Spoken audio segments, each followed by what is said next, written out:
Contract मुलाजिमों को आगे आने नहीं दिया जाता जी। अगर कोई आने की कोशिश भी करे तो उसके ऊपर इतनी यातनाएं करवा दी जाती है कि वो बेचारा दब जाता चुपचाप डर के मारे बैठ जाए, अपनी रोजी रोटी देखे। कि कर्मचारियों की एक डिमांड सिक्योर पॉलिसी, जी।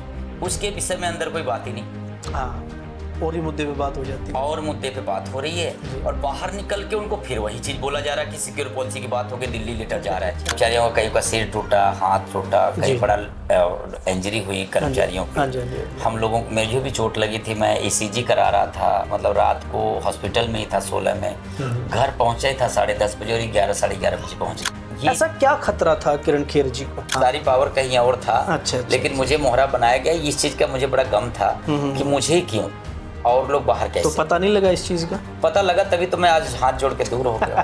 प्रोटेस्ट हुआ था, आपको मैं बता दूं जी। मैडम किरण खेर जी जो MP थी हमारी, 14 के बाद, 14 के, मेरा दिल उस टाइम टूटा जब 2019 में 11 अक्टूबर को जब हमें अंदर किया गया। उन्होंने एक वादा किया था चंडीगढ़ के सभी कर्मचारियों से जी। कि ठेकेदारी प्रथा तोड़ के मैं रेगुलर करवाऊं। हाँ। कि नसीब जाखड़ जी को और मुझे अचानक उठाया गया सिविल ड्रेस में। अच्छा। पूरा स्कूल घेर के, मुझे बड़ा फील हुआ कि मैं सरकारी बंदा था, छोटा सा मुलाजिम। आपको कुछ मिला? मुझे मिला जरूर, बिल्कुल मैं नहीं कह सकता, गरीबों की दुआएं मिली। अच्छा। और आज इतनी दुआएं हैं कि मेरे बच्चे सर्दी जुकाम भी नहीं होता। कर्मचारी आज भी बहुत प्यार करते हैं, बहुत दुआएं देते हैं।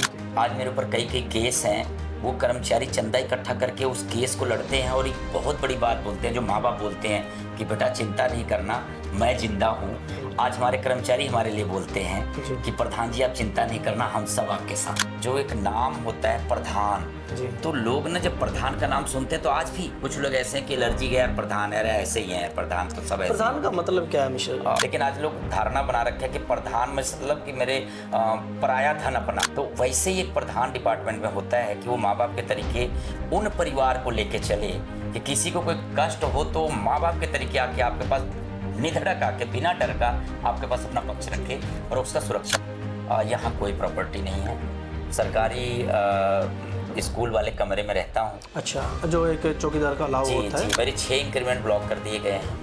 अच्छा। बिना किसी रीजन के। और मैं आपको चैलेंज के साथ ये आपके माध्यम से बता दूं कि मेरे साथ कोई भी डिबेट कर ले, कोई भी मेरे से पूछ ले, मेरे पूरे सर्विस में एक भी मेमो इशू नहीं। तो वो कहीं न कहीं मुझे टारगेट करने के लिए कोई न कोई षड्यंत्र झूठा ही, अच्छा, बिना किसी आधार का। उनके पास एक अधिकार है ACR खराब कर देना। हाँ जी।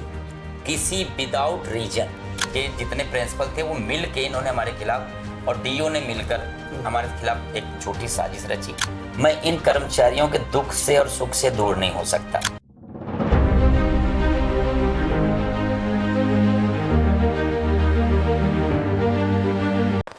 नमस्कार दोस्तों, आज एक संघर्ष की पहचान रंजीत मिश्रा जी, उनके साथ आज हम कुछ खास मुद्दों को लेकर चर्चा करेंगे। उनका जीवन, उनकी पढ़ाई लिखाई, उनकी फैमिली और किस तरीके से वो इस इतने बड़े आंदोलन के साथ जुड़े, उन लोगों के साथ जुड़े जिन लोगों को उनके ही समाज के लोग खाने पर खड़े रहते हैं, और उन लोगों को जिस तरीके से कुछ लोग उनको उजाड़ने तक लगे रहते हैं, उन लोगों के अधिकार की बात करने वाले रंजीत मिश्रा जी आज हमारे साथ बैठे हैं। तो हमारी बात रहेगी उनसे कि उनका जीवन किस तरीके से इतने बड़े आंदोलन के साथ जुड़ा। तो हम बात करते हैं। सर नमस्कार जी। नमस्कार सर, क्या आपका जन्म कहाँ हुआ? मेरा जन्म सर वाराणसी, एक छोटा सा कस्बा है। अच्छा, वाराणसी, जो महादेव की अपार कृपा है। और वाराणसी तो बड़ा सुंदर, एक बड़ा बिल्कुल बाबा विश्वनाथ धाम भी बोलते हैं, काशी नगरी भी बोलते हैं। तो वहाँ एक बड़ा हमारा एक ब्लॉक है जिसको सेवापुरी ब्लॉक के नाम से जाना जाता है। मेरे गांव का नाम कालिका धाम है, इस वजह से कि कालिका मैया का मंदिर है वहाँ। अच्छा। और बहुत दूर दूर से लोग। तो आपके ऊपर तो वैसे ही महादेव की अपार कृपा है। बिल्कुल, बस सभी की कृपा है। अच्छा, और पिताजी क्या करते हैं? पिताजी मेरे, जो मैं बचपन से जानता हूँ, जब मैं थोड़ा जानकार हुआ तो वो घर में मिले। अच्छा। लेकिन मदर मेरी बताती थी कि वो काफ़ी, अभी इस टाइम में तो मैनेजर बोलते हैं, लेकिन उस टाइम मुनीम बोला करते हाँ थे। जी, हाँ जी, पुराने कोई, टाइम में। हाँ, कोलकाता में कोई राइस मिल था, उसमें अच्छे जगह पे लगे थे। अच्छा, लेकिन अच्छा। कुछ पारिवारिक क्लेश की वजह से उनको जॉब छोड़ के बच्चों की परवरिश के लिए आना पड़ा, क्योंकि मेरा परिवार बड़ा बड़ा था। हम 5 भाई हैं, सबसे छोटा मैं हूँ। अच्छा, और अच्छा, 3 अच्छा, बहनें हैं। ठीक है। तो परिवार काफ़ी बड़ा रहा है, और पूरा गांव, बहुत अच्छे समय भी हमने तो देखे परिवार हैं। में जैसे आपने बताया कि आप 5 भाई हो, तो आपके अलावा 4 भाई और क्या काम करते हैं? एक ब्रदर हैं, उनका अपना बिजनेस है। अच्छा, बड़े वाले जो हैं, ठीक है।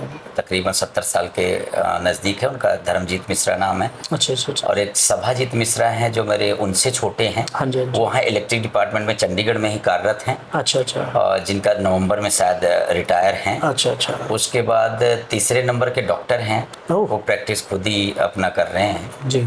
और बड़े वाले भाई जो हैं, उनका काफ़ी अच्छा, हमारा अभी ये सम्मिलित ही परिवार है, अभी अच्छा, कोई अच्छा, अच्छा, मतलब अलग जॉइंट नहीं फैमिली है जी, और अच्छी जॉइंट बात है, फैमिली है। क्योंकि जो पुरानी फैमिलियाँ होती हैं और अच्छे विचार के जो लोग होते हैं, वो अभी तक जॉइंट हैं, क्योंकि उनको पता है कि जैसे मुट्ठी बंद रहेगी तो ताकत बनी रहेगी, खुल जाती है तो शायद बिल्कुल। शक्ति मैं खिल जाती है। बताऊं कि मुझे जो लगा, जो समाज में देख रहा हूँ, जी, जी, जी। कि जहाँ जनानियाँ अगर 4 इकट्ठी हो गई तो वहाँ पे बड़ा मुश्किल होता है। मुश्किल होता है। लेकिन मेरे घर का एक खासियत रहा है कि लेडीज सब साथ में हैं।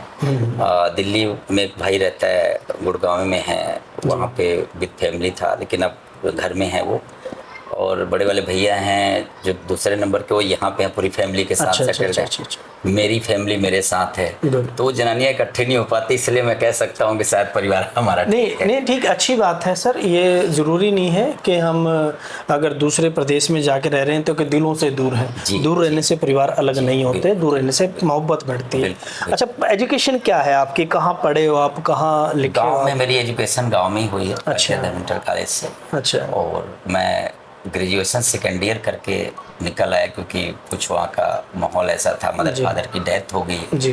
तो आपको पता है मैं सबसे छोटा था, घर का लाडला था। जी, जी। इस वजह से वो घर बिना माँ बाप के मुझे बड़ा महसूस हुआ। जी। तो मुझे बाहर निकलना पड़ा, मैं फिर निकल आया। बड़े वाले भैया थे, अच्छा, पहले अच्छा। मुंबई चला गया। मुंबई में एक अच्छा, मुंबई आप हीरो बनने गए थे? हीरो बनने तो नहीं गया, लेकिन जी। वहाँ अच्छी जॉब थी। जी। परमात्मा के, माँ बाप की कृपा होती है हाँ बड़ी जी, हाँ जी, अच्छी, हाँ जी। कि वहाँ पे ब्रिटिश एयरवेज में लगा था मैं। अच्छा। वहाँ से कुछ, एक मदर है हमारी जो मुझे अडॉप्ट कर रखी हैं, वो गुजरात से हैं। तो उनकी प्रॉपर्टी को लेके भैया को ये डर था कि कहीं मेरे भाई को कोई नुकसान न पहुंचा नुकसान ना हो जाए, इसलिए उन्होंने मुझे यहाँ जबरन यहाँ बुला लिया। ठीक है। शायद यहाँ कर्मचारियों की सेवा लिखा हुआ था, अच्छा। इसलिए शायद ये संयोग कह सकते तो हैं। अभी आप किस डिपार्टमेंट में जॉब करते हैं? चंडीगढ़ जॉब करते हो? हाँ, एजुकेशन डिपार्टमेंट में हूँ। मैं म्यूजियम सेक्टर 10 में लगा था कैमरामैन की जगह पे। अच्छा। लेकिन ओवर एज का लास्ट डेट होने की वजह से मुझे, हमारे बड़े अच्छे अफसर रहे हैं यहाँ पे, जी। कृष्ण मोहन जी, अच्छा। मैं उनका ऋणी हूँ। और आज मेरे बच्चे जो रोटी खा रहे हैं, मैं आज चाहूँगा कि आपके माध्यम से मैं वो नाम लूँ। जी। वो डीसी भी रहे हैं और होम सेक्रेटरी भी रहे हैं, कृष्ण मोहन जी, हरियाणा कैडर के जी, IAS जी, थे। जी। तो वो बनारस से ही हैं। अच्छा। तो उनके ताल्लुकात पिताजी से पहले रहे हैं, हमारा घर जैसा रिलेशन रहा है, बहुत मानते थे बच्चे के तरीके वो। जी। और आज जो मेरी रोजी रोटी दी गई है, वो उन्हीं के हाथों का पौधा लगाया हुआ हूँ। जी, जी। और उनका मैं दिल से, तहे दिल से, मेरे बच्चे आज जो रोटी खा रहे हैं, या यहाँ पे मैं सर्विस कर रहा हूँ, या यहाँ के लोगों की सेवा कर पा रहा जी। हूँ, उसमें सबसे बड़ा हाथ हमारे कृष्ण मोहन जी का है। वो जहाँ भी रहें, जैसे भी रहें, स्वस्थ रहें, उनको तंदुरुस्त परमात्मा रहें। स्वस्थ रहें। और बहुत अच्छे अफसर थे, मैंने बहुत नाम देखे उनके, लेकिन आज भी उनका कर्मचारी उनका नाम लेते हैं तो मुझे बड़ी खुशी मिलती है। नहीं, देखिए, बहुत अच्छी बात है मिश्रा जी कि आपने कहा कि जिस व्यक्ति ने आपको एक परिवार को पालने का जो एक ज़रिया दिया है, और आप उनका कितने हम्बल तरीके से उनका आप नाम ले रहे हैं। और अच्छी बात है, अभी हमें भी उन लोगों का आशीर्वाद लेना चाहिए, अपने बड़े बुज़ुर्गों का, और उन लोगों का एहसान हमें मानना चाहिए जो लोग हम पर किसी प्रकार में जाने अनजाने में एहसान कर देते हैं। वैसे आजकल नहीं है ये कि लोग एहसान नहीं मानते। अच्छा, चलो हम एक चीज़ और बात करते हैं आपसे कि आप कैसे इस संघर्ष में कैसे आए? हमने सुना काफ़ी आप संघर्ष करते हो, लोगों के लिए भाग दौड़ करते हो, कैसे इससे कैसे जुड़े आप? मैं बताना चाहूँगा, जो मुझे याद है 2014 में मुझे हमारे एजुकेशन डिपार्टमेंट के ग्रुप डी यूनियन का प्रधान बनाया गया। जी। बनाया तो मैं किसी और को था, मैं सहयोग करने के लिए तैयार था, क्योंकि मैं कुछ ऐसे परिवार से हूँ जी। और ऐसे मेरे माँ बाप ने, गुरुओं ने संस्कार दिए हुए हैं कि वो हम गलत बर्दाश्त हमारे से नहीं होता। जी। आंखों के सामने अगर हम देख रहे हैं तो हम बर्दाश्त नहीं कर जी सकते। जी जी जी। इसलिए मैं इस लाइन में नहीं आना चाहता जी। था। और एक चीज़ मैं आपको बता दूं कि जो मैं सुना था, ट्रेड यूनियन जिसको बोलते हैं, हाँ जी हाँ जी। मुझे ये था कि ट्रेड यूनियन एक ऐसी संस्था होती है जिसमें सिर्फ कर्मचारियों का भले के लिए लड़ी जाती है लड़ाई, जी। और इसमें कोई पॉलिटिक्स का दूर दूर तक कोई लेना देना नहीं होता। जी बिल्कुल। लेकिन जब मैं इसमें 2-4 साल 5 साल काम किया, उसके बाद मुझे महसूस हुआ कि पॉलिटिक्स तो जो नाम ही रखा हुआ पॉलिटिकल पार्टियां, वो बिल्कुल ठीक हैं, लेकिन जो ट्रेड यूनियन में जो प्रधानों के बीच में है उसमें ज़्यादा पॉलिटिक्स है। हाँ जी। वहाँ होड़ लगी रहती है कि एक हटे प्रधान तो मैं वहाँ पे आऊँ, क्योंकि यहाँ पे क्या है कि एक तो कुछ मिलता होगा ना प्रधान बनने के मुझे बाद? लगता है, लेकिन मुझे तो महसूस नहीं आपको हुआ। कुछ मिला? मुझे मिला जरूर, बिल्कुल मैं नहीं कह सकता, गरीबों की दुआएं मिली। अच्छा अच्छा अच्छा। और आज इतनी दुआएं हैं कि मेरे बच्चे सर्दी जुकाम भी नहीं होता।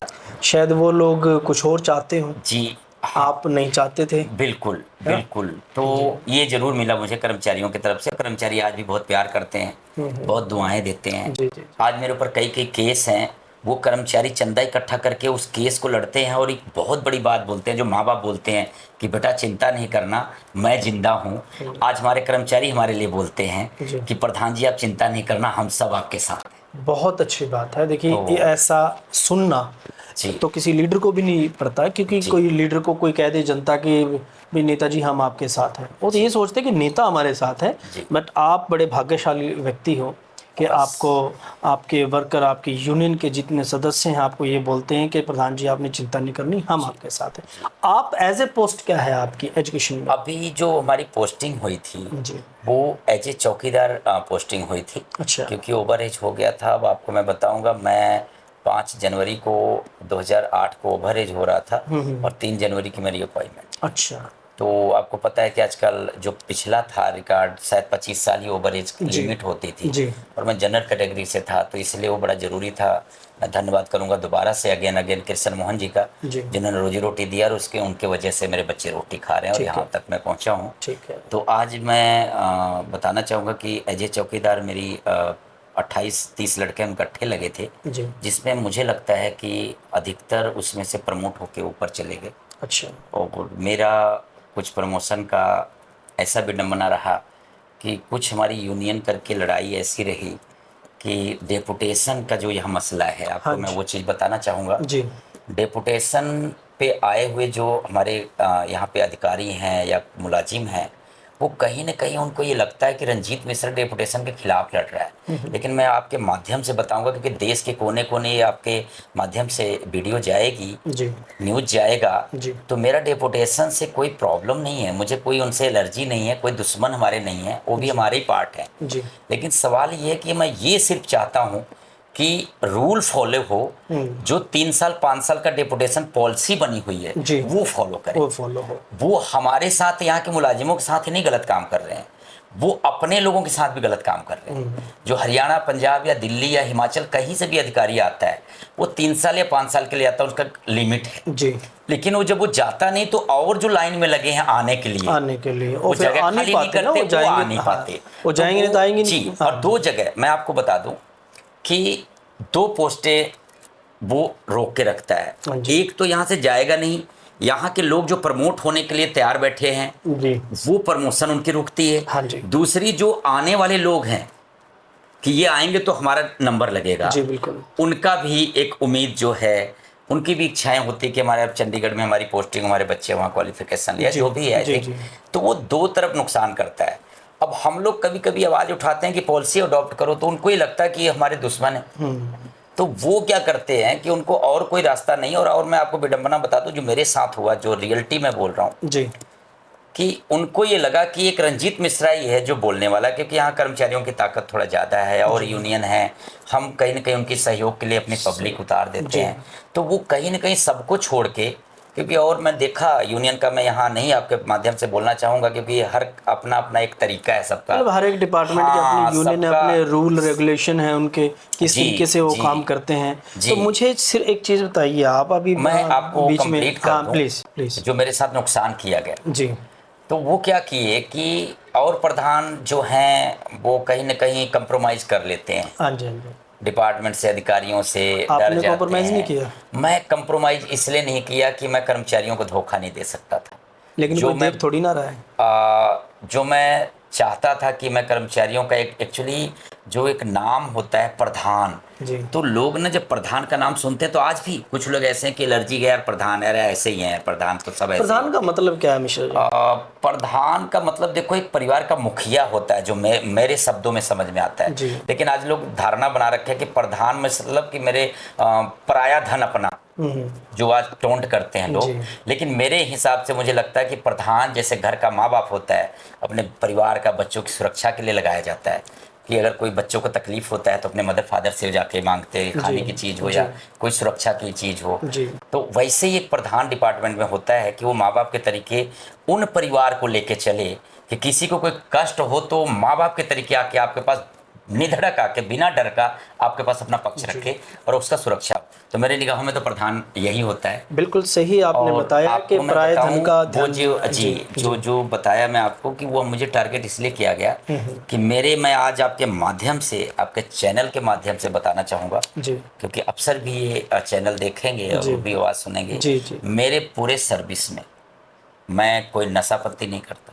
अच्छा। आपके सामने हूँ, साफ़ सुथरा परिवार से हूँ, साफ़ सुथरा कपड़ा पहनने की आदत है, खाना पीना अच्छा, जी। परिवार मेरा अच्छा है, जितने में हूँ सीमित में हूँ। जी। मुझे ज़्यादा का शौक़ नहीं है कि मेरे पास बिल्डिंग हो जाए, गाड़ी बंगला मकान हो जाए, मुझे कोई शौक़ नहीं साफ़ आपकी सुथरा कोई रखने प्रॉपर्टी? की। यहाँ कोई प्रॉपर्टी नहीं है।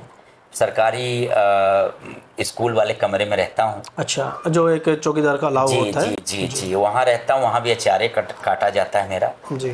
और मेरी यहाँ कोई अभी तक प्रॉपर्टी नहीं है। अभी मेरा फ्यूचर बच्चों पे है कि जो भी थोड़ी सैलरी फैमिली में है। आपके कौन-कौन और है? आपको फैमिली में मैं जैसे वहाँ तक जा रहा हूँ, फैमिली के बाद में बताऊँगा जो मेरे साथ हुआ है। वो सुन लीजिए, बड़ी हैरान कर देने वाली बात है। मेरे साथ के लगे हुए लोगों को जी। 50,000 रुपये सैलरी मिल रही है और मेरी 38,000 रुपये सैलरी है। अभी मेरी 6 इंक्रीमेंट ब्लॉक कर दिए गए हैं अच्छा। बिना किसी रीजन के। और मैं आपको चैलेंज के साथ ये आपके माध्यम से बता दूं जी। कि मेरे साथ कोई भी डिबेट कर ले, कोई भी मेरे से पूछ ले, जी। मेरे पूरे सर्विस में एक भी मेमो इशू नहीं हुआ, अच्छा, कोई कंप्लेन नहीं मेरे सर्विस में। तो कंप्लेंट नहीं है तो फिर आपकी ये 6 हाँ, मैं कैसे? बिल्कुल 6 इंक्रीमेंट इसलिए ब्लॉक किए गए कि उन जो अब मेरे स्कूलों में, आप एजुकेशन डिपार्टमेंट में ज़्यादातर देखेंगे कि हमारे डीपीआई साहब हों, चाहे जो अधिकतर प्रिंसिपल हैं वो डेपुटेशन पे हैं। हाँ जी। तो वो कहीं न कहीं मुझे टारगेट करने के लिए कोई न कोई षड्यंत्र झूठा ही, अच्छा। बिना किसी आधार का, जी। उनके पास एक अधिकार है एसीआर खराब कर देना, हाँ जी। किसी विदाउट रीजन। ना मुझे मेमो इशू किया गया, ना मेरी गलती बताई गई। वो 4-4 5-5 एसीआर जानबूझ के हरास करने के लिए खराब की गई अच्छा। कि खराब कर देंगे तो इनका इंक्रीमेंट रुक जाएगा। जी। एसीपी केस रोक लिया गया, 9 साल वाला 14 साल वाला मुझे मिला ही नहीं है, 2 तो ये हो गए। कोई कोर्ट, आपने कोई कोर्ट केस किया? हाँ बिल्कुल, वो प्रोसेस चल रहा है। अच्छा। और एक तो 4 इंक्रीमेंट जो मेरे ब्लॉक हैं, सस्पेंशन की वजह से उन्होंने पनिश कर दिया बिना किसी रीजन, ठोस रीजन के। जी। सिर्फ इन्हीं डेपुटेशन के जितने प्रिंसिपल थे वो मिल के इन्होंने हमारे खिलाफ, और डीओ ने मिलकर हमारे खिलाफ एक झूठी साजिश रची जी। और कंप्लेन करके उसका कोई आधार ही नहीं है मेरा इंक्रीमेंट ब्लॉक कर देना। अच्छा। क्यों सस्पेंड किया गया उसका कोई निराधार मुझे पता ही नहीं है। अच्छा। तो अब कोर्ट में केस चल रहा है 4। वो अगर हमारे संविधान के ऊपर मुझे पूरा भरोसा है, नहीं लगेंगे संविधान, न्यायालय तो पे मुझे देखिए पूरा भरोसा है। किसी के साथ, और न्यायालय तो किसी के साथ धोखा करता ही नहीं और बेईमानी करता तो नहीं ये है, सब बिल्कुल सही चीज़ें मेरे रहेगा। साथ हुआ कि हमारे इंक्रीमेंट काफ़ी ब्लॉक हैं, तो इस वजह से सैलरी मेरी इंक्रीज नहीं करते हैं। चलो, जब होगा वो इकट्ठा आपको मिल जाएगा। चलो, आई अच्छा, होप अभी बच्चे फैमिली में क्या है? फैमिली में एक बेटा है और एक बेटी है। क्या कर रहे बेटा? बेटे को होटल मैनेजमेंट करवा रहा हूँ। अच्छा। अच्छा, क्योंकि इंडिया का हालत बहुत बुरा है, आप देख ही रहे हैं। तो मतलब आपने सोचा चलो घर में ही खाना बना लेंगे? खाना क्या हो, कहीं होटल लाइन में मुझे मेरे यार दोस्तों ने बताया जी जी जी। कि होटल लाइन में काफ़ी स्कोप है। नहीं, इसमें मुझे समझ में नहीं आई कि बेटा आपका होटल मैनेजमेंट का कोर्स कर रहा है, इंडिया के हालात कैसे खराब हैं? इंडिया की हालात जो बेरोजगारी का आप देख ही रहे हैं आलम, तो कि पढ़े होटल मैनेजमेंट करने के बाद हालात सुधर जाएंगे? नहीं, होटल मैनेजमेंट करने का एक मेरा आधार है कि एक बेटा है, स्वतंत्र होकर अगर जी नहीं सकता तो कोई फ़ायदा नहीं है। मैं उसको बाहर भेजने के चक्कर में, अच्छा। कि किसी तरीके उसको इस बेस पे वहाँ ज़्यादा मतलब स्कोप है। आपका मानना ये है कि होटल मैनेजमेंट के बहुत सारे स्कोप हैं बाहर हाँ, जाने बिल्कुल के, बिल्कुल बाहर जिसके ऊपर जाने आप बच्चे को बिल्कुल तैयारी करो। और बेटी क्या मेरे करती है? कुछ यार दोस्त हैं, उन्होंने भी मुझे सलाह दिया कि आप ये जी। करवा दीजिए तो हम आपकी मदद आपको तो करेंगे। मुझे लगता है बेटे को लॉ करानी चाहिए थी, क्योंकि आपके पंगे उलझते रहते हैं। अब मैं तो घर नहीं का वकील होगा तो शायद ज़्यादा बेटर होगा। नहीं मैं नहीं चाहता, क्योंकि जिस जगह पे मैं झेल रहा हूँ मैं बच्चों की फ्यूचर नहीं बर्बाद कर सकता। आज मेरे अच्छा, जो साथ जो और हो वकील रहा हैं है उनका फ्यूचर खराब है। नहीं, वकालत तो नहीं, उसका इंटरेस्ट बच्चे का नहीं चलो, रहा। ये मैं तो वैसे ही मैं आपसे बच्चों के ऊपर दबाव नहीं देता, जी फ्री माइंड है, बच्चे अपने स्वेच्छा से जिए। होना चाहिए। आज का जो जी समय है, बिल्कुल। बच्चे और फ्री माइंड होने चाहिए, जी और बच्चों की जी जो मर्जी है जी वो करें। क्योंकि हम प्रेशर डालें, बच्चा कुछ हो करना हाँ चाहे तो बिल्कुल फिर गड़बड़ हो जाती है। बिल्कुल। ठीक है, अब आप मुझे एक चीज़ बताइए। बेटी का पूछ रहे थे। हाँ, बेटी प्लीज़। बेटी मेरी 11 साल की है और वो एयरफोर्स स्कूल में भी पढ़ रही है, स्टडी अच्छा कर रही अच्छा है, अच्छा छोटी अच्छा, है। ठीक तो है। उसके लिए भी मैंने कभी पूछा नहीं, सोचा नहीं, बच्ची चलो, छोटी है। जो होगा तो अच्छा होगा। परमात्मा की कृपा से, आप लोगों की दुआ से बहुत अच्छा चल रहा है। दो ठीक है। दो दाल फुल्का चाहिए, वो आराम से मिलता नहीं, दाल फुल्का तो चलो अच्छा ही चलेगा आपका। है। जी जी। तो आप मुझे बताइए, जिस तरीके से अभी हमने आपके ऑफिस में देखा है कि आपके ऊपर 7-7 केस लगे हुए हैं, पहले आप मुझे शुरू से बताइए, आप इस संघर्ष के अंदर कैसे आए, जो आप अभी बीच में रह गई थी हमारी बातें? 2014 में मुझे एजुकेशन डिपार्टमेंट का प्रधान बनाया गया, जी। ग्रुप डी यूनियन का। वहाँ से संघर्ष शुरू हुआ, क्योंकि हाँ मेरी जी। स्पीड तेज़ थी। जी। मैं ईमानदारी से काम करना चाहता था। पहली हाँ। बात बताऊं,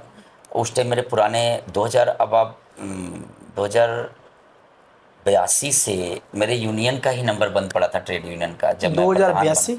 2082 से रजिस्टर्ड हुआ था। 2082? अरे नहीं, 1982 से, हाँ।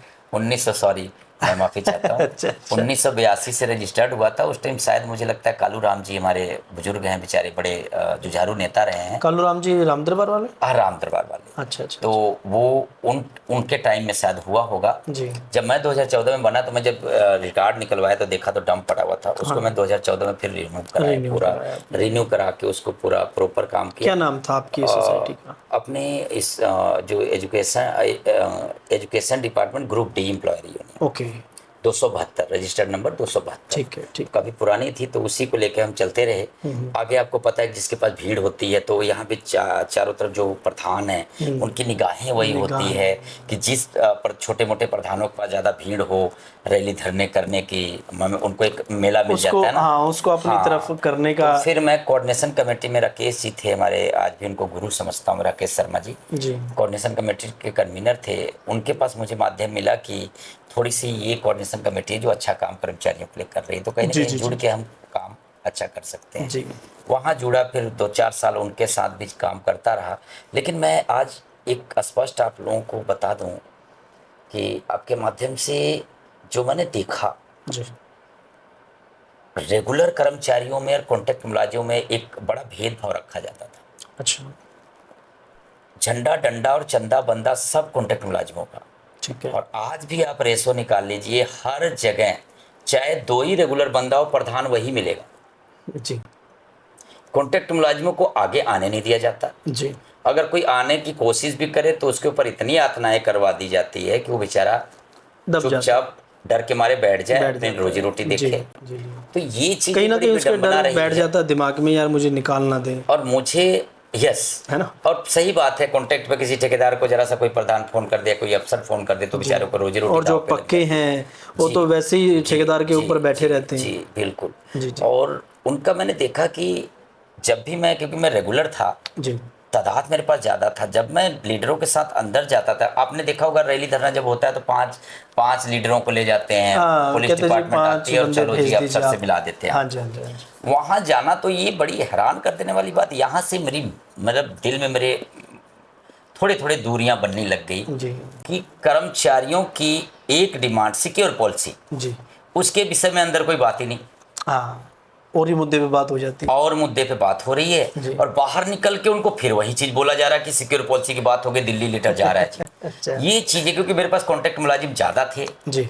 मेरे पीछे पूरी पावर ही मेरी वही थी, ठीक है। तो मुझे नहीं लगा कि मैं उनको धोखा दूं। नहीं नहीं, सही है। इसलिए थोड़ी इन लोगों से दूरियां बनना शुरू हो गई। जी। और मेरा दिल उस टाइम टूटा जब 2019 में 11 अक्टूबर को जब हमें अंदर किया गया, अच्छा। तो वहाँ पे मैं कोऑर्डिनेशन कमेटी का जनरल सेक्रेटरी था। अंदर मतलब?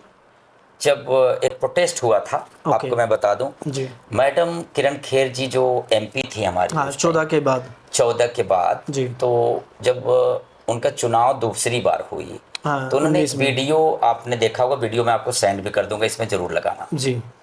उन्होंने एक वादा किया था चंडीगढ़ के सभी कर्मचारियों से जी। कि ठेकेदारी प्रथा तोड़ के मैं रेगुलर करवाऊंगी। हाँ जी, हाँ जी। तो उनसे हमारा एक ही डिमांड था कि मैडम जी, आप एक लेटर एडमिनिस्ट्रेशन को लिख दो जी। कि जो ठेका चेंज होता है हर साल, तो हर साल कर्मचारियों के साथ ठेकेदार शोषण करता है, उनसे पैसे का डिमांड करता है, जो नहीं दे पाते उनको निकाल देते हैं। जी जी जी।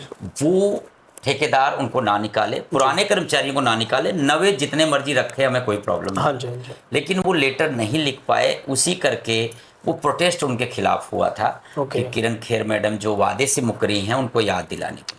अच्छा, इस अवेज में आपको जो जी। अभी बहुत मेडल मिला, जो अभी बता जी, रहे हैं आप, तो आपको अंदर करा जो दिया। मुझे नसीब जाखड़ जी को और मुझे अचानक उठाया गया सिविल ड्रेस में, अच्छा। पूरा स्कूल घेर के, मुझे अच्छा। बड़ा फील हुआ कि मैं सरकारी बंदा था, छोटा सा मुलाजिम था, एक किसान परिवार से हूँ मैं, कोई इतना जी, जी, लैंडलॉर्ड परिवार से नहीं हूँ। जी। तो वैसे ही फ़ोन कर देते तो हम लोग सुबह आ हाँ, जाते या वैसे ही रात पेश को हो आ जाते हम जाते। तो। पानी की बौछारें इतने लगी थी, चोट लगे थे, हॉस्पिटल अच्छा, उस से। धरने के जी, अवेज में जो आप लोग जी, धरने जी, पे थे, वहाँ पे प्रशासन की तरफ से जी। आपके ऊपर पानी की बौछारें मारी गई, हाँ, डंडा लाठी हुई सोच। और कर्मचारियों का कहीं का सिर टूटा, हाथ टूटा, जी। कहीं बड़ा इंजरी हुई हाँ जी, कर्मचारियों हाँ की। जी, हाँ जी, हाँ जी। हम लोगों को, मुझे भी चोट लगी थी, मैं ईसीजी करा रहा था, मतलब रात को हॉस्पिटल में ही था 16 में। घर पहुंचा ही था 10:30 बजे और 11 साढ़े 11 बजे पहुंच गए। अच्छा, तो ये, ऐसा क्या खतरा था किरण खेर जी को? अब ये तो देखो मैं नहीं बता सकता, लेकिन पुलिस प्रशासन हमें आई ले गई और कितने शुक्रवार दिन आपको को, रखा जेल में? शुक्रवार को ले गई थी, रात भर हम 17 थाने में काटे। जी। उसके बाद शनिवार को हमारा चालान कर दिया गया, जी। बड़ैल जेल चले गए। अच्छा। शनिवार, संडे, मंडे को फिर 5 बजे के बाद हमें वहाँ से, तो तकरीबन शुक्रवार से लेकर 4 दिन 4 बनता दिन है। की, मतलब आपकी लाइफ के अंदर एक जी, चीज जुड़ गई है और उसमें कि एक संघर्ष बड़ा, करेंगे तो जेल जी, जाना जी पक्का है। बिल्कुल। अच्छा। और एक बड़ा सवाल, मुझे बड़ी तकलीफ हुई जी। कि हमारे ऊपर हमारा प्रधान, जी। उससे ऊपर सीनियर प्रेसिडेंट, जी। हमारा कन्वीनर, जी। सीनियर प्रेसिडेंट, मतलब चेयरमैन, जी। सब रह गए, एक जनरल सेक्रेटरी को क्यों उठाया गया? क्योंकि ये जनरल सेक्रेटरी तो मतलब पावर होती है ना फुल। नहीं, पावर अध्यक्ष की होती है, कन्वीनर की होती सर है। नहीं, जनरल सेक्रेटरी तो मतलब कहते हैं कि संस्था की माँ होती है, कहते हैं माँ को दाब लो तो अपने आप ही सब खत्म हो जाएगा। आजकल मुझे नहीं लगता कि जनरल सेक्रेटरी की आजकल के यूनियन की आजकल कोई नहीं कीमत है, आजकल सारी उस टाइम पावर पे है। ऐसे ही था, हाँ। सारी पावर कहीं और था। अच्छा, अच्छा, लेकिन मुझे मोहरा बनाया गया, इस चीज का मुझे बड़ा गम था कि मुझे ही क्यों, और लोग बाहर तो कैसे। पता नहीं लगा इस चीज का? पता लगा तभी तो मैं आज हाथ जोड़ के दूर हो गया हूं। नहीं तो इतनी लड़ाई तो हम किसी के आगे करके भी लड़ जी, सकते जी, थे। जी, जी। जो पावर पहले था हमारा, अभी भी है, हम भी आज अच्छा। कर्मचारियों के हित तो के लिए पहला लगे केस हुए थे। आपके ऊपर वो लगा जी, 19 में। जी। जी। उसके बाद सस्पेंशन हो गई, जी। फिर 6 इंक्रीमेंट, 3-4 और एक 34 सेक्टर में एक, ऐसे ही रैली धरने का ही है। अच्छा, कई अच्छा, केस अच्छा। खत्म भी हो लिए हैं, अब वो सिर्फ कोर्ट का ही रह गया। अच्छा, और कोर्ट ने भी ले लिए ये, बिना कोई बड़ा क्राइम करे, ये हाँ, केस कोर्ट ने भी हाँ, एक्सेप्ट कर लिए। डिपार्टमेंट में चल ही रहा है, देखो संविधान से। चलो, संविधान अच्छा तो होगा। बिल्कुल बिल्कुल अच्छा, अच्छा, बिल्कुल, अच्छा। मुझे पूरा भरोसा है। तो और वो कोई आपका राजनीतिक मोटिव, इतने लोग जोड़ने के बाद कहीं आपका राजनीतिक मोटिव हो? बिल्कुल भी नहीं, बिल्कुल मैं इस क्योंकि हो चीज जाता से है ना, लोगों के पास इतनी जनता होती है तो भाई मेरा राजनीति करने का दिल कर रहा है, या आपका प्लान कुछ और हो। ऐसा कुछ भी नहीं है। मैं आपके माध्यम से सभी को बताना चाहूँगा जी। कि मेरा सिर्फ एक ही माध्यम है कि मैं इन कर्मचारियों के दुख से और सुख से दूर नहीं हो सकता। अच्छा। और राजनीतिक पार्टियों में जाने का मतलब होगा कि फिर हम कर्मचारियों से हम दूर हो जाएंगे, और मुझे ऐसा कोई मोटिव नहीं है दूर दूर तक। अच्छा। किसी पॉलिटिक्स से लेना देना नहीं है। मैं तो, हमारे लिए सारी पॉलिटिकल पार्टियां बराबर हैं। जी। हाथ जोड़ के जिस पॉलिटिकल पार्टी के पास जाएंगे, अगर काम करेंगे जिंदाबाद, नहीं तो मुर्दाबाद, मेरा सिंपल सी एक फंडा है। जी जी जी। तो उस टाइम भी ऐसा हुआ और आज भी ऐसे ही हूँ मैं, जी। कि मैं तो सिर्फ कर्मचारियों का भला चाहता हूँ, और शायद इस फेडरेशन के ही ताकत से, इन कर्मचारियों के ताकत से इनकी रोजी रोटी में बचा पा रहा हूँ। अगर कर्मचारी हैं तभी मैं प्रधान हूँ, तो मैं जीरो हूँ, मेरा कोई नहीं, बिल्कुल लेवल सदस्य है। नहीं होंगे तो प्रधान नहीं होगा। जी। कितने लोग हों आपके साथ? तो तकरीबन मुझे लगता है कि कर्मचारी सभी डिपार्टमेंट के कुछ न कुछ जुड़े हैं। तो मेरे हिसाब से अगर मैं तादाद देखूं तो कर्मचारियों का भी एक बड़ी विडंबना है, आते ऐसे रोटेशन आते जाते रहते हैं। जी जी जी अगर मैं रेशो रखूं तो इस टाइम 5-7 हज़ार कर्मचारी होंगे हमारे पास, जी लेकिन जब एक बड़ी दिक्कत आती है कि जी। कर्मचारी भी इंतजार करते हैं। और आज मैं एक बड़ी स्पष्ट बातें आपको बताना चाहता हूँ जी कि जो हम कर्मचारियों का ये सब मुद्दे लेकर जी अफसरों के पास जाते हैं, ठेकेदारों के पास जाते हैं, जो ठेकेदार या अफसर जो भी गलत काम कर रहे हैं इसमें, या पॉलिटिकल पार्टियां कोई भी हो, जी। मैं नहीं उनका दोष समझता। अच्छा। दोषी हम हैं। हम हैं। हमारे कर्मचारी 80% है पूरी चंडीगढ़ में। जी 80% कर्मचारियों में रोड पे उतरने वाला, अपने हक के लिए लड़ाई लड़ने वाला सिर्फ 10% है। 10% लोगों की मेहनत की कमाई अगर मैं कहूँ तो वो 70% भी खा रहे हैं। ठीक है। वो बाहर नहीं निकलते, अपने हक के लिए बोलते नहीं, इसीलिए कुर्बानियां वही झेलता है जो आगे आके लड़ता है। और जबकि वो कर्मचारियों का जो मसले हैं, जी जो 10% कर्मचारी लड़ रहे हैं, वो सभी के हैं, जी। इक्वल हैं। जी। वो किसी एक का नहीं है, वो हर कर्मचारी का राइट है। ठीक है। लेकिन हमारे कर्मचारी बाहर ही नहीं आते। देखो, कर्मचारी शायद हो सकता है कि भाई वो आपके साथ जाएंगे तो ठेकेदार को पता लगेगा, दूसरे दिन उनको निकाल देंगे, कहीं ना कहीं वो गरीब आदमी का डर भी तो है। देखिए, मैं आपको सिंपल बात बताऊं जी। कि वो 10% जो कर्मचारी हमारे साथ हैं, क्या वो निकाले जाते हैं? नहीं, उनके साथ तो आप खड़े हो ना। तो मैं उनके साथ भी तो खड़ा रहूंगा जो आएंगे। लेकिन हो सकता है आप तक ना पहुंचे वो लोग। नहीं, वो नहीं पहुंच रही, यही तो विडंबना है। तभी तो हम दूसरे की जान को रो रहे हैं, कमियां हमारे में है। तो आप क्या समझते हो कि ठेकेदारी प्रथा सही है या गलत है? बिल्कुल गलत है, खत्म होनी आप चाहिए। एक चीज देखिए, ठेकेदार एक जरिया है, बीच का पार्ट है। वो डिपार्टमेंट लाता है, कोई कर्मचारी नहीं चाहता है। मोदी जी ने बोला था 14 में जब वो आए थे कि मैं बीच का बचौलिया निकाल दूंगा, तो तकरीबन सभी गरीब तबका खुश हो गया था कि शायद ठेकेदारी प्रथा खत्म हो जाएगी, बट वो नहीं हुई। तो आप क्या समझते हो, ठेकेदारी प्रथा अभी जिस तरीके से अभी इलेक्शन हुए चंडीगढ़ के अंदर, अभी कांग्रेस के प्रत्याशी मनीष तिवारी जी जीते हैं जी, तो आपको क्या लगता है कि आप ठेकेदारी प्रथा चंडीगढ़ से कुछ खत्म कर पाएंगे, कुछ %? बिल्कुल। हमारे तिवारी साहब ने, जो मनीष तिवारी जी हैं, उन्होंने आश्वासन दिया था, अपने मैनिफेस्टो में भी उन्होंने डाला हुआ है कि ठेकेदारी प्रथा तोड़ के हम डिपार्टमेंट के थ्रू कर्मचारियों को कराएंगे। लेकिन ये ऐसे हो सकती है कि सिर्फ चंडीगढ़ से? अगर देखिए, हमारा एडमिनिस्ट्रेशन चाह ले, हमारे एमपी साहब चाह लें, मेयर साहब चाह लें, या हमारी कमिश्नर मैडम, या उधर एडमिनिस्ट्रेशन में जो एडवाइजर साहब हैं, गवर्नर साहब, अगर ये लोग चाह लें तो रातों रात ये कोई भी रूल चेंज कर सकता। अच्छा, क्यों नहीं चाहते कि गरीब आदमी कहीं अच्छी सुख से रोटी ना खा ले? मुझे जो लगता है या वो अपने बच्चों को अच्छा ना पढ़ा ले, अच्छे स्कूल में ना पढ़ा दे, एजुकेशन बढ़िया ना ले ले, इसीलिए नहीं चाहते कि ठेकेदारी अगर खत्म हो मैं जाए? आपके माध्यम से बोलूंगा तो हो सकता है कि और भी मेरे ऊपर सदस्यता शुरू हो जाए। जी मैं अगर बोलूं तो मुझे ये लगता है कि जो अफसर आते हैं जी हरियाणा, पंजाब या दिल्ली से या हिमाचल से, उनकी मेंटालिटी में ये होता है कि मुझे 3 साल या 5 साल वहाँ रुकना है। अच्छा। उनको ना कर्मचारियों से कोई लेना देना है, जी। ना यहाँ शहरवासियों से लेना देना है। ठीक है। बढ़िया गाड़ी बंगला सब कुछ मिला हुआ, एसी ऑफिस मिला हुआ है। जबकि मैं अगर रेशो देखूं तो जो चंडीगढ़ में सुख सुविधाएं हैं वो ना हरियाणा में, पंजाब में, ना हिमाचल में, ना सेंटर में है। जी। तो वो जब यहाँ आते हैं ना, तो वो सिर्फ उनका ध्येय ये होता है कि 3 साल के लिए आए हैं, कमा लें। अब कमाई का तो मैं नहीं कह सकता, लेकिन वो अपनी जिम्मेदारी से भागते हैं। नहीं, देखिए, जो अफसर अपनी जिम्मेदारी से भाग रहा है, अपनी जिस पोस्ट पे वो आके बैठा हुआ है, उसकी रिस्पॉन्सिबिलिटी को नहीं समझ रहा है, हाँ। तो ऐसे अफसर के खिलाफ क्या कार्रवाई करते हो आप लोग, आपकी यूनियन? देखिए, दायरा मेरा उनके खिलाफ कार्रवाई नहीं है। हम सिर्फ ये मांग करते हैं कि हमारे कर्मचारियों के जो मुद्दे हैं वो हल कर दें। अगर वो 10%, और आपको मैं एक बहुत बड़ी विडंबना मेरे अपने शहर की बताऊं, चंडीगढ़ का, जी। एडवाइजर साहब हमारे कॉम्पिटेंट अथॉरिटी हैं, हाँ जी। पर्सोनल सेक्रेटरी साहब कॉम्पिटेंट अथॉरिटी हैं, फाइनेंस सेक्रेटरी साहब कॉम्पिटेंट अथॉरिटी हैं, जिनके बगैर कोई भी काम नहीं होता हमारे शहर का। जी जी। किसी भी वर्ग का नहीं काम होता। जी। उनके ऑर्डर का भी अवहेलना की जाती है। जैम पोर्टल पे साफ शब्दों में लिखा हुआ है, उनके लेटर हैं कि कोई पुराना कर्मचारी नहीं निकाला जाएगा, किसी से अवैध वसूली हो तो उसके ऊपर कार्रवाई करो। लेकिन आज सब कुछ हो रहा है। जैम पोर्टल पे साफ शब्दों में लिखा हुआ है कि कर्मचारियों को 7 तारीख को वेतन मिलना चाहिए। ठीक है।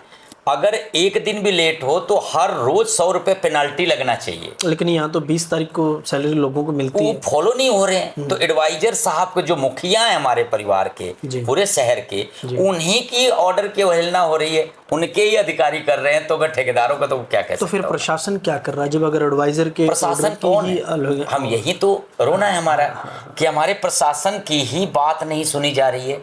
जहां देखो जेई ठेकेदार, तो इसका मतलब चंडीगढ़ शहर को जेई ठेकेदार चला रहे हैं। बिल्कुल चला रहे हैं। मेरे पास तो कई शहर proof के हैं। मालिक ये हैं।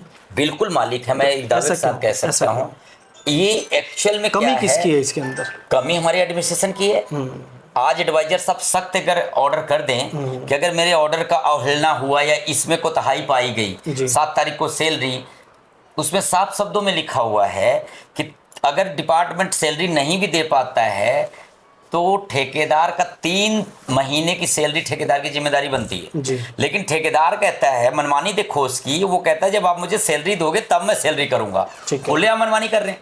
3-3 महीने की सैलरी बाकी है, उनको कभी कर्मचारियों को सैलरी नहीं मिल रही है। अगर अवैध वसूलियां कर रहे हैं, अगर कर्मचारी, अब अवैध वसूलियां तो वीडियो बना के तो ठेकेदार लेता नहीं है, जी वो गुप्त तरीके कैश लेता है। जी। अब वो एविडेंस कहाँ से दें? विजिलेंस को कंप्लेन दो तो विजिलेंस कहता है जी एविडेंस दो।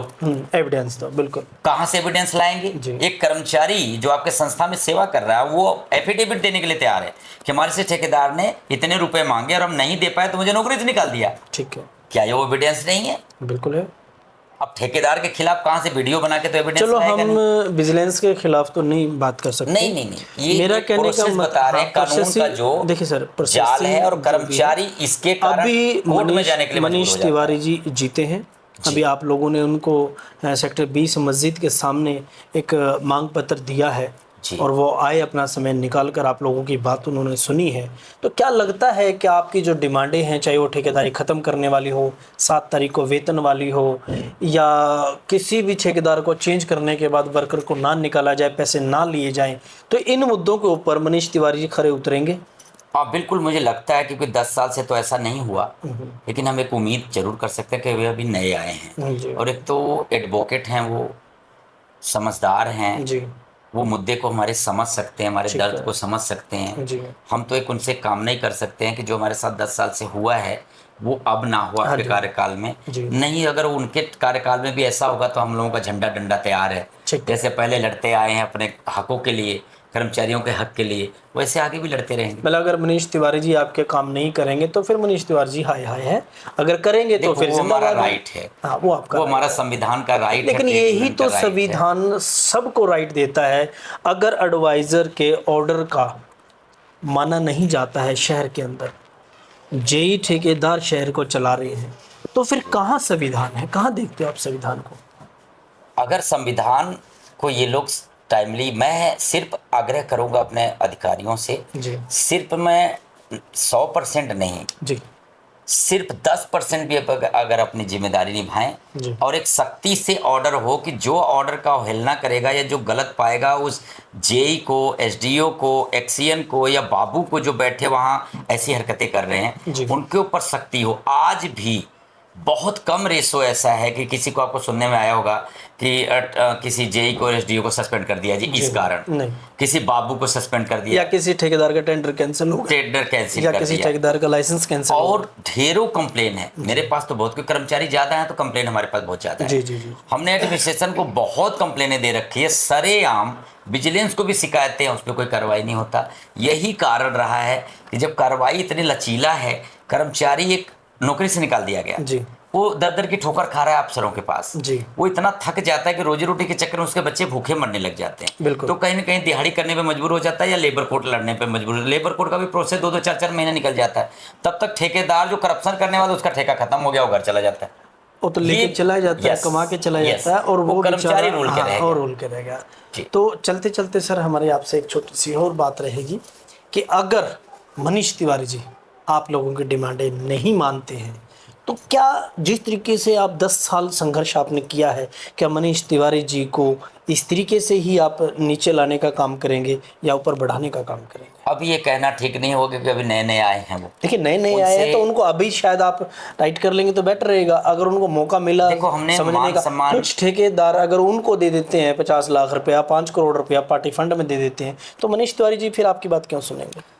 मुझे नहीं लगता, क्योंकि वो पहले भी सांसद रह चुके हैं और तीसरी बार वो जीते हैं जी। तो उनको पैसे की तो कमी नहीं हो सकती, उनको इतनी पेंशन मिल रही है। तो मुझे तो यही कहूँगा कि ऐसा नहीं हो सकता जी। और ऊपर वाले की मर्जी है, क्या हो सकता है। लेकिन हम इतना जानते हैं जी। कि मनीष तिवारी जी से बड़ी उम्मीदें हैं हमारे सभी शहर के लोगों को और सभी कर्मचारियों को। जी।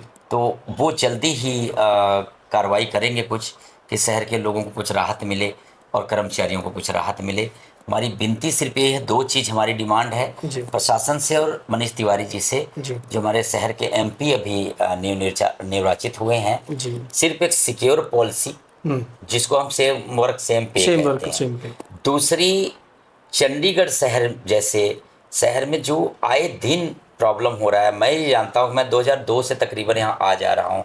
बड़े भाई यहाँ एम्प्लॉय थे इसलिए बचपन से आना जाना रहा है जी। तो जो हालात तब थे अब नहीं हैं। तो एक शहर को सिटी ब्यूटीफुल बनाने वाले जो कर्मचारी तबका है, निचला तबका है, उस पर ध्यान दें। और वो कोई आतंकवादी नहीं है कि ठेकेदार चला जाए तो ठेकेदार के साथ वो भी चले जाएं। ठेकेदार करप्शन कर रहा है, वो साल के लिए आता है चला जाए, लेकिन हमारे इन कर्मचारियों का रिश्ता बहुत पुराना है जिन्होंने सिटी ब्यूटीफुल बनाए। इनको डायरेक्ट डिपार्टमेंट के थ्रू रखा जाए और डायरेक्ट जो ये बिचौलिया है ठेकेदार, इसको हटाकर उनको डायरेक्ट पेमेंट दी जाए, जैसे हमारे एजुकेशन डिपार्टमेंट में है। जी। एजुकेशन डिपार्टमेंट में 80% कर्मचारी ऐसे हैं जो हमारे डायरेक्ट डिपार्टमेंट के थ्रू हैं। उनकी सैलरी भी टाइम से हो जाती है, उनको कोई इशू भी नहीं निकालने का, ठेकेदार का करप्शन का कोई डर नहीं है। ऐसा क्यों होता है? जो लोग शहर को साफ रखते हैं, शहर को सजाते हैं, शहर को नंबर 1 लेके आते हैं, जो अभी आपने कहा कि सिटी ब्यूटीफुल का जो तगमा शहर को मिला हुआ है चंडीगढ़ को, जो कि आपकी नहीं है, तो ऐसा क्यों होता है? उन्हीं लोगों के साथ ऐसा सौतेला व्यवहार होता है। क्या ये राजनीति है या उन लोगों को चाहता नहीं प्रशासन या राजनीति कि ये लोग ऊपर उठें और अच्छा खाएं, अच्छा पहने? तो ऐसा क्यों होता है इन लोगों के साथ जो शहर को साफ रखते हैं? क्योंकि देखिए, जिसका घर होता है वो अपने घर को साफ रखते हैं। तो शायद ये जो मजदूर तबका आपके साथ जुड़ा हुआ है, ये शहर, ये देश इनका है और इन्हीं के साथ जाती हो रही है। मैं एक बहुत बड़ी बात बोलने जा रहा हूँ। हो सकता है इस बयान के बाद कुछ लोग मेरे पहले पीछे पड़े हैं और भी पड़ जाए जी। एक, मुझे आज तक नहीं समझ में आया कि बाबा साहब का संविधान आप देख लीजिए, उन्होंने कभी समाज बांटा नहीं। जी नहीं। हमारे भगवान वाल्मीकि जी त्रिकालदर्शी बोले जाते हैं, उन्होंने भी कभी समाज बांटने की नहीं बात की जी। और एक कलम का ही दम था। वो भी बहुत विद्वान थे, ऋषि मुनि थे और आज भी त्रिकालदर्शी हैं। उनका कभी मृत्यु किसी ने नहीं देखा जी। जिन्होंने भगवान श्री राम के बच्चों को इतनी ताकतवर शिक्षा दीक्षा दे के बना दिया कि उन्होंने भगवान श्री राम के सेना को ध्वस्त करने की पावर रखते हैं। जी, जो राम को भी चैलेंज करते हैं। जी। तो और बाबा साहब के संविधान की इतनी पावर कि आज हम जो लड़ाई लड़ रहे हैं उन्हीं के संविधान की पावर है। जी। और हमारे कुछ चंद लोग एक समाज की बात करते हैं। जी। जी। ये समाज मुझे तो नहीं समझ में आया। मेरे माँ बाप, मेरे गुरुओं ने समाज हमें नहीं सिखाया। हमारा समाज एक ही है कि निर्धन, निर्बल और ज़रूरतमंद लोगों की मदद करो। यही मेरे माँ बाप और गुरुओं ने सिखाया। उस कदम पे मैं चल रहा हूँ। मुझे समाज का नहीं पता कि कौन किस समाज में आता है, लेकिन हमारे जो आपने बोला करप्शन कहाँ हो रहा है, हमारे कुछ बुद्धिजीवी लोग हैं जी। जिनको इन गरीब कर्मचारियों की लड़ाई संजीदगी से लड़नी चाहिए, वहाँ मुझे नहीं लगता कि लड़ पा रहे हैं। अगर हर वर्ग के जो अलग अलग प्रधान हैं, अगर वो उनके राइट के लिए लड़ जाएं, उनको टाइमली सैलरी दिलाएं, या जो ठेकेदार ऐसे करप्ट है उनके खिलाफ आवाज़ उठाएं, तो मुझे लगता है कि वो करप्शन रुकेगा। लेकिन चंद वही लोग जो ये बोलते हैं कि हमारे समाज के लोगों का शोषण हो रहा है, दलितों का शोषण हो रहा है। देखो, एक कर्मचारी दलित नहीं हो सकता, मैं नहीं मानता। नहीं। अगर मेहनत करके, मेहनत का बंदा है, कर्मचारी कर्म करने वाला, यस, कर्म करने वाला, उसका कोई समाज नहीं है, यस, कोई वो अपना समाज काम नहीं करता है। बिल्कुल।